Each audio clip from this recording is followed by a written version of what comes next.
그리고 옆에 같이 있는 피해자 의원님들까지도 같이 이슈가 되는 바람에 화성시 전체에 어떻게 보면 조금 대외적으로 위상이 많이 실추됐다고 저는 생각을 해요. 그래서 그 부분에 있어서 너무 좀 유감이고 좀 안타깝습니다. 근데 그 국민의힘 입장에서는 이제 그 윤리위에서 우리가 3대 2이기 때문에 이게 확대된 거고 또 자기네들 입장은 전혀 뭐 말할 기회도 없었다 뭐 이렇게 말씀을 하시더라고요. 그 윤리위에서 또 위원장님께서는 어떻게 윤리위원들은 네. 다 같이 모여서 서로 얘기를 나누고 모든 걸 같이 결정을 했어요. 그래서 그거에 대해서는 동의하기가 어렵네요. 그러면 이게 실제로 내일 그러니까 10시에 윤리위가 열려서 그 의회에서 만일 그 제명 조치 윤리에서 결정이 되면 이게 실질적으로 의원 제명이 되는 건 아니지 않습니까? 저는 되는 거죠. 되는 건가요? 네. 국민의힘에서 좀 다르게 생각하고 있더라고요. 실질적으로 이게 의원이 제명이 되겠느냐?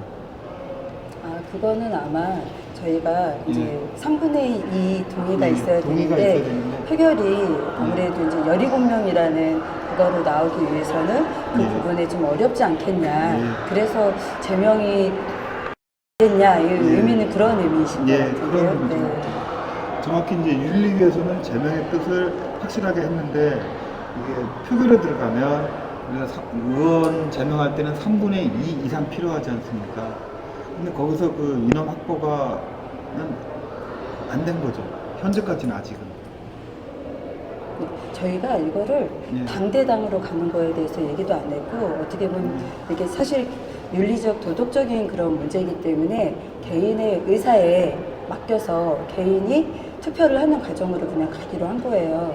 그렇기 때문에 이걸 뭐 3분의 2 17명을 만들기 위해서 민주당에서 누구를 포섭하고 이렇게 하지는 않고 저희 당조차도 당론이다 이런 말은 전혀 안 했고요. 당대표가 그냥 이거는 개인 의사에 의해서 투표장에 가서 해라 이렇게 저희는 결론을 냈거든요.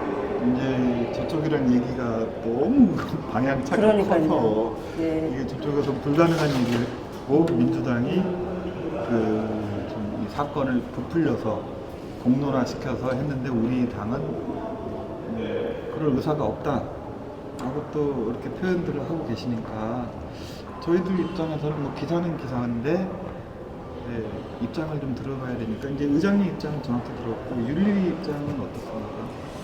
네, 저희는 의원에 대해서 이렇게 윤리적으로 판단한다 굉장히 엄청난 스트레스를 받았습니다. 저희 윤리위원들 다 5명 초선 의원들이에요. 예. 굉장히 스트레스를 많이 받았고 그래서 정말 공정하게 하려고 다 같이 모여서 계속 의논하고 또 의논하고 그러면서 사실 확인도 챙겨야 된다. 말로만 하는 건 안 된다.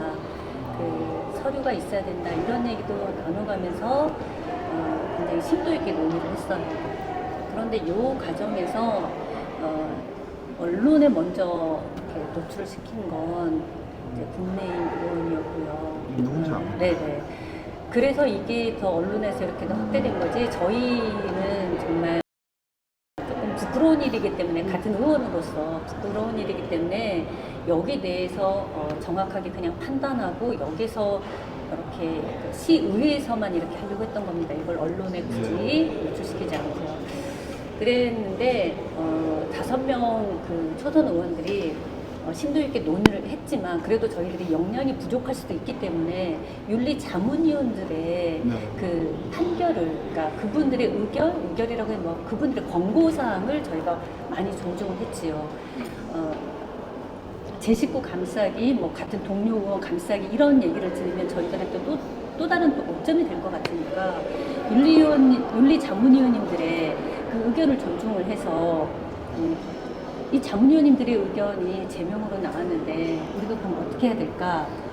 그리고 여기에 직원 문제까지 끼어 있는데 우리는 어떻게 해야 될까? 정말 고민을 많이 한 끝에 저희도 그래서 자문위원님들의 의견을 존중해서 저희도 제명이라는 걸 다 같이 이렇게 의결한 겁니다. 사실 지방자치 20년사의 우리 역사에 의원이 의원을 제명한다, 시의원이 시의원을 제명하는 사건이 맞아요. 아마 이게 세 번째일 거예요. 사상 초유의 사태이긴 한데 이 문제가 이렇게 불거졌을 때 이제 저 오늘 이걸 가진 건 의장님 입장, 윤리위 입장 다 들어봤는데 뭐 잘 알겠습니다 어떤 뜻인지는. 근데 그 요거 나갈 때 기사의 양쪽의 입장 좀 전에 저기 그 뭐라 그러지 화성은 현재 국민의힘이 당협위원장이 한 명이에요. 한 명. 다 공석이라. 그래서 석호영 위원장한테 이제 물어봤는데 뭐 그쪽은 지금 최고 어른이잖아요. 여기는 지금 다 지역 그 당협위원장이 아니고 지역위원장이 살아있고 근데 뭐 또 의장님도 있고 그 의장님을 대신해서 물어봤습니다. 시간 내줘서 감사하고요. 그 기사는 양쪽의 의견 다 해가지고 골고루 내겠습니다. 질문. 그 어저께 그 아까 윤리의 입장도 말씀했는데 어제 국힘 쪽 그 입장문이 이제 좀 보도가 됐어요. 근데 이제 거기에서 윤리위에서 5명 전원이 찬성한 게 아니다라는 이제 저기를 제시했고요. 두 번째는 윤리 결과 보고서에 따르면 2번 윤리가 특정되지 않은 과거의 특정 사실을 더 보태서 이걸 좀 확대했다라는 좀 그런 취지로 얘기를 하셨거든요. 그러니까 그것 때문에 이제 강정 그걸 좀 의식한 거다라는 식으로 그 부분에 대해서 좀 어떻게 보셨으면. 저희가 첫 번째 윤리에서 이렇게 서로 의견들이 있으면 그거를 서로 교화를 하고 서로 합의를 하고 그런 과정을 거쳐서 그게 또 안 되면 표결을 붙일 수도 있겠죠. 그렇지만 표결을 붙였다 하더라도 그게 밖으로 나갈 때는 윤리위의 전체 이름으로 나가는 겁니다. 그래서 윤리위원회 전체 이름으로 그런 판결이 내려지는 거고요. 그다음 두 번째는 저희가 차순임 의원님하고 이영란 의원님의 익명의 문자로 익명으로 협박의 문자가 오고 갔다는 걸 알고서 이제 그걸로 윤리위원회 이렇게 들어왔잖아요. 그게 징계위원회에 올라왔단 말이에요. 저희가 그것만 가지고 판결을 하려고 했는데 다른 또 제보를 받은 거예요. 누구? 뭐 다른? 네네, 다른 의원님의 그런 제보를 받았어요. 그러는 와중에 의회 사무국으로 동탄 경찰서에서 통보소 수사 결과 그게 날라온 거예요. 봤더니 차순임 의원 가해자는 차순임 의원이고 피해자는 의회 사무직 직원인 거예요. 그러면 그걸 확대하는 게 아니라 거기다 병합을 해서 다시 또 재조사가 들어간 거죠. 그건 절대 확대라고 할 수가 없고 재조사인 거예요. 그 재조사하는 과정에 동료 의원, 국힘당 쪽에 있는 동료 의원도 그런 사례가 있었던 거고, 그리고 또 다른 아예 실명을 거론하겠습니다. 임채덕 의원님도 그렇게 당했다고 말씀을 하셨어요. 직접 저랑 통화를 했고요. 직접 통화를 해서 의원님 소문으로만 돌고 있습니다. 제가 윤리위원회에서 조사를 하고 싶은데 의원님도 당사자라고 하시는데 맞는지요? 맞다고 하신 거예요. 그거 저한테 녹음 있습니다. 저는 공무상으로 했기 때문에. 그런데 이제 본인은 피해자가 아니라고 하시지만 전화상으로 피해자라고 했단 말이에요. 그럼 저희는 어떻게 하겠어요? 전화로 이렇게 윤리위원회랑 그걸 같이 공유를 했어요. 임채덕 의원님도 피해자라고 이렇게 말씀하셨는데 이걸 어떻게 할까요? 그건 위원장님 혼자서 전화로 들은 거니까요. 그럼 그거에 대한 사실 확인을 임채덕 의원님께 한번 받아보면 좋겠어요. 다른 분들 거는 다 서류가 있었으니까. 그럽시다요 해가지고 저희가 공문을 보낸 거예요. 본인이 당한 적이 있다고 하니까 일단 피해자라고 할 수밖에 없는 거고 공문 나갈 때는. 그러면 본인은 거기다가 피해 사실 없다라고 해서 저희한테 보냈단 말이에요. 본인이 그렇게 말하는데 어떡하겠습니까? 그래서 저희가 그 부분은 윤리위원회에 아예 제꼈어요. 윤리자문위원회에다도 그 서류 내지 않았고요. 그래서 저희는 그 국힘에 계시는 다른 분 의원님하고 그다음에 의회 사무직 직원 거, 그다음에 이영란 의원 거, 요것만 가지고 윤리자문위에다가 서류를 냈고요. 그것만 가지고 심사해 주기를 원했고요. 마찬가지로 저희 윤리위원회에서도 그렇게 했어요. 그래서 조순 의원도 있지. 네, 조순 의원님께서 자필로 직원 때문에 써주신 게 그래서 있으셨고. 자필로 이렇게 그 사실 확인서를 두 장에 걸쳐서 써주신 게 있어요. 그게 국민 얘기죠. 네, 그게 윤리자문위원회로 넘어갔죠.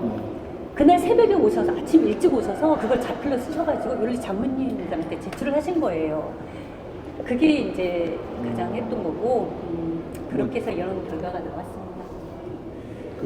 제가 국민의힘을 대변하지는 않지만 국민의힘은 좀 기강이 좀 필요해 보여요.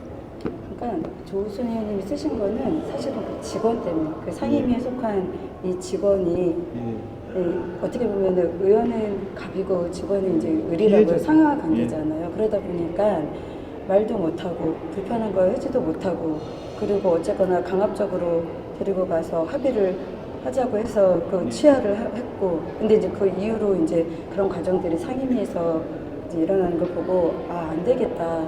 그래서 직원을 사실은 대변하기 위해서 그 자필서를 쓰신 거예요. 아무도 직원 입장에선 얘기를 안 하고 있으니까.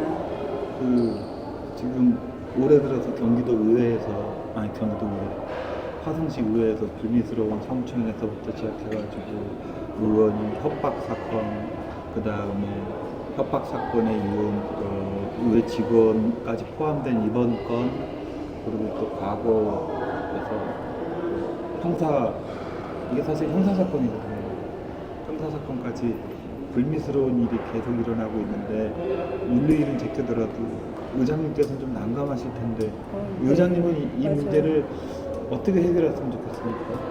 제가 어떻게 해결할 수 있는 그냥 의장님은 그런- 난 네, 이렇게 네. 했으면 좋겠다. 네, 그러니까 이거를 좀 해결하기 위해서 사실은 초기에 한 건이 나타났을 때 많은 의원님들이 중재를 하시려고 좀 노력은 하셨어요. 저 말고도 많은 의원들이 노력을 하셨는데 그거에 조금 방법적인 게 아니라 이제 당사자하고 피해자인 관계 간에서 서로 그게 이제 진심이 좀 안 느껴지는 그런 과정들이 좀 많이 있었기 때문에 그게 좀 안타깝고요. 그래서 초기에 이게 끝날 수 있는 일이 어떻게 보면은 더 확대가 돼서 이렇게 불거진 거와 그리고 이제 윤리위원회 과정에서 공문의 얘기가 이제 나왔는데 임채덕 의원님이 공문을 왜 나한테 보냈냐라는 걸 계속 의회 안에서도 제기하셨고 윤리위원회에다도 제기를 하셨는데 담당 직원이 아까 말씀하신 사실확인서 그거에 대해서 혹시라도 피해 사실이나 뭐 얘기하실 거 있으시면은 제출해서 내시라고 그거를 전화를 드렸더니 왜 말로 하냐 공문으로 보내라 이렇게 해서 공문을 보내게 된 거라고 저는 이렇게 직원한테 들었거든요. 근데 왜 공문을 보내냐고 이제 공문을 나를 보내서 피해자를 만드냐 이 부분에 대해서는 직원들의 대답은 그런 거예요. 다 의원님들이 각자의 독립급이기 때문에 이런 사항에 대해서는 일을 하는 행정의 입장에서는 공문을 보내는 게 하나의 기본적인 절차다. 그래서 그거를 그냥 보내고 그냥 제출할 게 없거나 안 하시면 그냥 거기서 끝내셔도 된다라고까지 얘기를 하신 건데 이게 이렇게 오히려 더 그 부분을 확대하셔가지고 일이 더 이렇게 커지게 된 거죠. 예. 아무튼 저기 오늘 시간 내주셔서 네. 너무 고맙고 이제 기사는 잘 정리를 해서 어쩌면 내일 아침 걸 한 번 더 보고 나갈 수도 있고 저희가 처음부터 끝까지 다 자료는 다 가지고 있는데 좀 민주당 입장, 국민의힘 입장 너무 상이해서 그러게요. 너무 달라서 저희가 기사 쓰기가 한 번 더 가서 물어보고 그래 주세요. 예, 네. 그리고 저쪽에서는 민주당의 조작이다라고 생각하는 측면이 있어서 근데 이제 그 부분이 모두의 의견인지 한 사람의 의견이지만 한 번만 더 점검해 주세요. 한 번 더 물어보고 네, 이렇게 정리해서 네, 네. 뭐 하겠습니다. 시간 내주셔서 정말 네, 감사합니다. 고맙습니다. 맞습니다. 네.